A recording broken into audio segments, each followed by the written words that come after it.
మనిషి విధానం, అపవాది ప్రవేశపెట్టిన విధానం, మొదట శరీర సంబంధమైనవి జరగాలి, అప్పుడు మేము ఆత్మ సంబంధులుగా మారుతాం. కాబట్టి మొదట మాకు మేలు జరగాలి, మొదట దేవుని ద్వారా మేము ఆశీర్వాదం పొందాలి, అప్పుడు మేము దేవుని నమ్ముతాం, అప్పుడు మేము దేవుని పని చేస్తాం. అపవాది ఆలోచనతో మనుషులందరూ ఈరోజు ఉన్నారని ధైర్యముగా దేవుని వాక్యాన్ని బట్టి ప్రకటించవచ్చు. నువ్వు దేన్ని ఆశిస్తున్నావు? నీవు భౌతికంగా సుఖంగా ఉండాలని కోరుకుంటున్నావు, నీకేమీ నష్టం జరగకూడదని కోరుకుంటున్నావు, నువ్వు అందరికంటే బాగుండాలని కోరుకుంటున్నావు. శరీరాశ, నేత్రాశ, జీవపు డంబమే నిన్ను నడిపిస్తున్నది. కాబట్టి నీవు శరీర సంబంధివే కదా, నీవు ఈ భౌతిక సంబంధమైన వాటి మీద మనస్సు పెట్టిన వాడవే కదా. మరి ఇప్పుడు నువ్వు క్రీస్తును వెంబడిస్తూ ఉంటే నువ్వు ఎలాగూ ఆయన బిడ్డవవుతావు, ఎలాగున ఆయన అధికారములో నువ్వు పాలు పొందుతావు.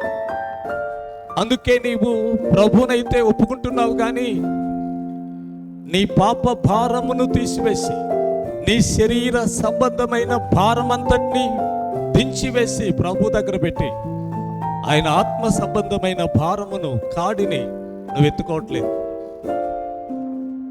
కాబట్టి క్రిస్మస్లు వస్తున్నాయి, వెళ్ళిపోతున్నాయి. ప్రభు భూమి మీదకి వచ్చింది, ఆయన ఆత్మ సంబంధమైన రాజ్యమును ఆయన భుజముల మీద పెట్టుకుని వచ్చారు, దాన్ని స్థాపించారు. చాలా మంది దేవుని యందు భయభక్తులు కలిగిన వారు ఈ మార్గంలోకి వచ్చారు. అందుకే దేవుని రాజ్యము వృద్ధి అగుస్తున్నది.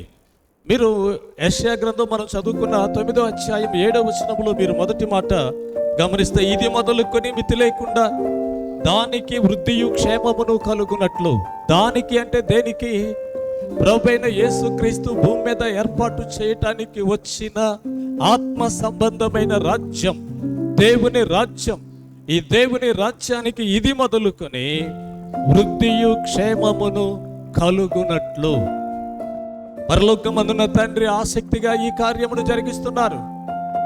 కానీ భూమి మీద ఉన్న దేవుని పిల్లలు, మేము యేసుక్రీస్తును ఒప్పుకున్నాం కాబట్టి దేవుని పిల్లమై అయ్యే అధికారం మేము పొంది ఉన్నామని చెప్పుకుంటున్న వారు ప్రభువైన యేసుక్రీస్తు భూమి మీద ఆయన మోస్తున్నటువంటి రాజ్య భారమును మోయట్లేదు. వీరు మోస్తే ఎంత వృద్ధిగా ఇది విస్తరిస్తుందో, భూమి మీద ఉన్న మనుషులందరికీ క్షేమము, సమాధానము వస్తుందో. కాబట్టి ప్రియమైన దేవుని పిల్లలారా, ఈ రాజ్యమును ప్రభు స్థాపించారు.